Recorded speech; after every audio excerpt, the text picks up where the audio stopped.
अस्सलामुअलैकुम दोस्तों। शुरू अल्लाह के नाम तो जोड़ा बड़ा मेहरबान नहायत रहम करने वाला जोड़ा ज़मीनों आसमान का मालक है, जिहदी इजाज़त तो बगैर कोई पत्ता हरकत नहीं कर सकता। उन्हें कह दे तो दुनिया के सारे काम हो जाए। बाबरकत नाम तो असी अपनी अज की वीडियो का आगाज़ करते। मैं तुहाडा दोस्त सुल्तान शेख ते तुसीं वेखण दे हो मेरा यूट्यूब चैनल और फेसबुक पेज अपना पंजाबी व्लॉग। अज जे असी गुफ्तगू करांगे पाकिस्तान के अपने देहात के अपने शहर के नौजवानों के नाल जिहड़े कि इस वेले महंगाई के हथों तंग हो के बेचारे बेरोज़गार बैठे हुए तो उन्हों का मौकफ जानांगे कि बेरोज़गारी ने उन्होंने घरों की की सूरत हाल की, महंगाई की वजह के नाल वो किन्ने परेशान ने, अगर कारोबार ना होए तो जिंदगी दे विच किहड़ियां ऐसियां तब्दीलियां ने जिहड़ियां इंसान की आंदियां। तो आओ जनाब असीं हुण चलने उन्होंने लोगों की तरफ, उन्होंने जवानों की तरफ जिहड़े कि अपने घर का चूल्हा चलाते सन, अपने घर के इनकम नूं जनरेट करते सन, इस वेले बेचारे बिल्कुल बेरोज़गार। तो साडी जनाब हुकूमत पाकिस्तान के अगे भी मोहतबाना इल्तमास है कि इन्होंने नौजवानों के बारे में कुछ सोचा जाए, क्योंकि पाकिस्तान का सरमाया ने पाकिस्तान इन्हों के दम के नाल इन्होंने पाकिस्तान की बागडोर नूं जिहड़ा वो संभालना है।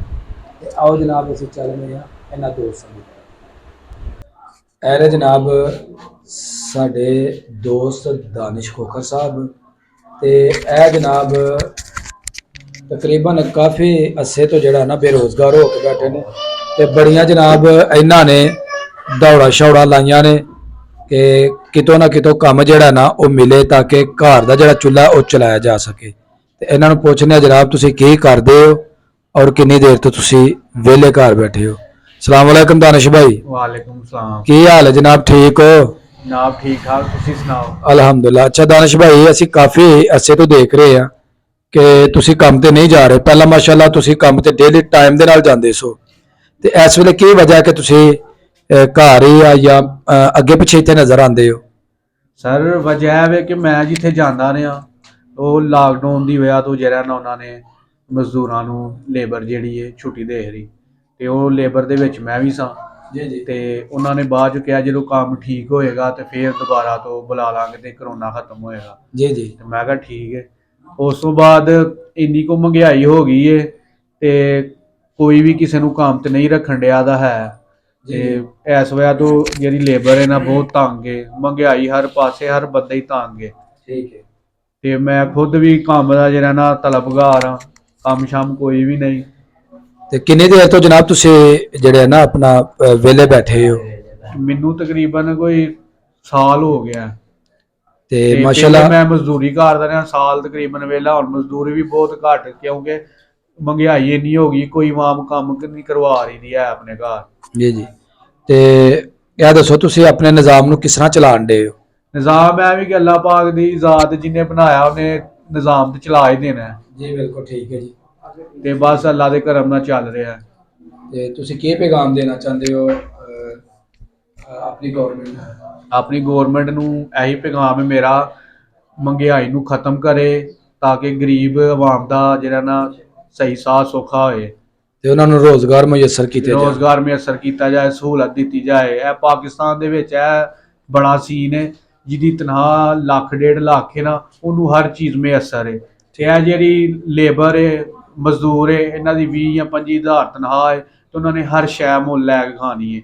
मैं यह बस पैगाम देना चाहवागा हुकूमत नूं, यह चीज़ खत्म करे जिहदी ऑलरेडी इन्नी तनख्वाह है उन्होंने हर शै फ्री गौरमेंट की तरफों, पर जिहड़ा गरीब है उन्होंने हर चीज़ जिहड़ा ना पैसे दे अदा करके लैनी पै रही है। जी जनाब बहुत शुक्रिया जी, तुहां दानिश भाई की गुफ्तगू सुनीए ते हुण असीं जनाब इत्थे साडे कोल टेलर मास्टर ने ते असीं करने जनाब हुण उन्हां नाल गुफ्तगू ते उन्हां दा भी मौकफ जिहड़ा ना ओह जानने है ने जनाब साडे टेलर मास्टर उमर फरूक भाई ते माशाअल्लाह इन्हां दी असीं दुकान अगे वेखना कि तोड़ तक जिहड़ी तुहानूं तार नज़र आउण डई है ਇਹ ਕੱਪੜਿਆਂ ਦੇ ਨਾਲ ਭਰੀ ਹੁੰਦੀ ਤੇ ਇਸ ਵੇਲੇ ਤੁਸੀਂ ਵੇਖ ਸਕਦੇ ਹੋ ਬਾਮੁਸ਼ਕਲ 5-7 ਸੂਟ ਨੇ ਜਿਹੜੇ ਇਸ ਹਫਤੇ ਦੇ ਇਹਨਾਂ ਨੇ ਬਣਾਏ ਨੇ ਤੇ ਇਸ ਸਾਈਡ ਤੇ ਵੀ ਇਹ ਤਾਂ ਤੁਹਾਨੂੰ ਨਜ਼ਰ ਆਉਣ ਡਈ ਹੈ। ਇੱਥੇ ਵੀ ਕੋਈ ਸੂਟ ਜਿਹੜਾ ਨਾ ਸਿਲਿਆ ਹੋਇਆ ਨਜ਼ਰ ਨਹੀਂ ਆਉਂਦਾ ਤੇ ਇਹਨਾਂ ਨੂੰ ਵੀ ਪੁੱਛਣੇ ਅੱਜ ਕੀ ਸੂਟ ਤੇ ਹਾਲ ਨੇ ਤੇ ਕਾਰੋਬਾਰ। अस्सलाम वालेकुम फरूक भाई। वालेकुम अस्सलाम व रहमतुल्लाहि व बरकातुहू। जनाब की हाल ठीक हो? करे अल्लाह दा जनाब। अच्छा सर मैं ਤੁਹਾਡਾ ਜ਼ਿੰਦਗੀ ਦਾ ਜਿਹੜਾ ਪਿਆ ਤੁਹਾਡਾ ਰੋਜ਼ਗਾਰ ਹੈ ਉਹ ਕਿਸ ਤਰ੍ਹਾਂ ਚੱਲ ਰਿਹਾ ਔਰ कैसे ਚੱਲ ਰਿਹਾ ਤੇ ਇਸ ਵੇਲੇ ਤੁਹਾਡੀ ਕੀ ਸੂਰਤ ਹਾਲ ਹੈ? जनाब रोजगार दी सूरत हाल है हो गई है हुन 2-3 महीने हो गए ने जी जी। हफ्ते दे बड़े भी 2-4 सूट हुंदे ने ते उन्ने के नाल काम नहीं चलदा फिर भी शुक्र है अल्लाह दा निजाम चल रहा है जी जी। ते बंदे दी ते कोई बहादुरी नहीं हुंदी ते अगे ऐ हुंदा रहा सी कि जदों महंगाई घट सी जी जी। सफर अद्धा क लंघना ते काम शुरू हो जाना जोरों खरोश नाल शादियां ब्याह इस टाइम इन्हां दिनां दे विच काम माड़ो माड़ हो रहा हुंदा सी जी जी। लेकिन महंगाई ने ऐसा काम लाया दा हुण जे ना कोई काम नहीं हैगा तुहाडे सामने ही है जी जी नजर आ रहा है। सब तो वड्डी गल है कि पेट्रोल महंगा कर दिता है जिधर भी जाइए वेखदे हो तुसीं भी बाहर निकलदे हो मैरा जहाज भी बंद ने माड़कियां भी कोई शादी दा जोरो खोर नहीं ते लिहाजा है ये कि महंगाई कम होए ठीक है ते फिर आम खुशहाल हुंदी है मजदूर दा तबका भी बड़ा जेड़ा ना रोजगार भी आवाम ਨੂੰ ਮੁਯੱਸਰ ਆਣ ਰੋਜ਼ਗਾਰ ਵੀ ਦਿੱਤਾ ਜਾਏ। ਹਾਂਜੀ ਕੋਈ ਜਿਹੜੇ ਲੇਬਰ ਦੇ ਆਪਣਾ ਕੰਮ ਨੇ ਉਹ ਖੋਲੇ ਜਾਣ ਤੇ ਉਸ ਤੋਂ ਇਲਾਵਾ ਜਿਹੜਾ ਫੈਕਟਰੀਆਂ ਦੇ ਵਿੱਚ ਮਜ਼ਦੂਰ ਤਬਕਾ ਕੰਮ ਕਰਦਾ ਉਹਨਾਂ ਦੇ ਤਨਖਾਹਾਂ ਵੀ ਜਿਹੜੇ ਨਾ ਉਹ ਵੀ ਬਿਹਤਰ ਕੀਤੀਆਂ ਜਾਣ ਵਧਾਈਆਂ ਜਾਣ ਔਰ ਉਹਨਾਂ ਨੂੰ ਹੋਰ ਵੀ ਸਹੂਲਤਾਂ ਜਿਹੜੀਆਂ ਨਾ ਫਰਾਹਮ ਕੀਤੀਆਂ ਜਾਣ ਤਾਂ ਕਿ ਆਵਾਮ ਦੇ ਚਿਹਰਿਆਂ ਦੇ ਉੱਤੇ ਖੁਸ਼ਹਾਲੀ ਆ ਸਕੇ। ਉਹ ਡਾਕਟਰ ਸਾਹਿਬ ਤੁਹਾਡੀ ਗੱਲ ਠੀਕ ਹੈ ਹੁਣ ਫੈਕਟਰੀਆਂ ਵਾਲੇ ਕਰ ਸਕਦੇ ਨੇ ਜੀ ਜੀ ਲੇਕਿਨ ਅੱਗੇ ਮਹਿੰਗਾਈ ਦੀ ਵਜ੍ਹਾ ਤੋਂ ਉਹਨਾਂ ਦੇ ਕਾਰੋਬਾਰ ਵੀ ਮੱਠੇ ਨੇ ਜੀ ਜੀ। ਜਿਹੜੀ ਲੇਬਰ ਹੈ ਨਾ ਉਹ ਬੜੀ ਮੁਸ਼ਕਲ ਚੱਲ ਰਹੀ ਹੈ ਮੈਂ ਸੁਣਨਾ ਵਾਂ ਲੋਕਾਂ ਕੋਲੋਂ ਜੀ ਜੀ। ਤੇ ਅੱਗੋਂ ਰੱਖਦੇ ਨਹੀਂ ਪਏ ਹੈਗੇ ਤੇ ਤੁਹਾਨੂੰ ਪਤਾ ਉਨੀ ਦੇਰ ਕੋਈ ਮੁਲਕ ਖੁਸ਼ਹਾਲ ਹੀ ਨਹੀਂ ਹੋ ਸਕਦਾ ਖੁਸ਼ਹਾਲ ਨਹੀਂ ਹੋ ਸਕਦਾ ਜਿੰਨੀ ਦੇਰ ਮਜ਼ਦੂਰ ਦੀ ਮਜ਼ਦੂਰੀ ਠੀਕ ਨਹੀਂ ਕਰਨੀ ਉਹਨੂੰ ਖੁਸ਼ਹਾਲ ਨਹੀਂ ਰੱਖਣਾ। ਜੀ ਬਿਲਕੁਲ ਠੀਕ। ਤੇ ਇਹ ਜਿਹੜਾ ਨਿਜ਼ਾਮ ਹੈ ਪਾਕਿਸਤਾਨ ਦਾ ਵੇਖੋ ਹੁਣ ਪਾਕਿਸਤਾਨ ਦਾ ਅੱਲਾਹ ਹਾਫਿਜ਼ ਹੈ। चलो जी अल्लाह पाक इस मुल्क नूं तरक्की की तरफ जिहड़ा ना वो गामजन करे और मुल्क तरक्की करे। मुल्क तरक्की करेगा ते इंशाअल्लाह असी तरक्की करांगे मुल्क खुशहाल होएगा ते असी खुशहाल होवांगे और इंशाअल्लाह असी इस मुल्क दी बेहतरी वास्ते जिहड़ा वो इंशाअल्लाह तगोदो करदे रहांगे कोशिशां करदे रहांगे ताकि मुल्क दे विच खुशहाली आ सके।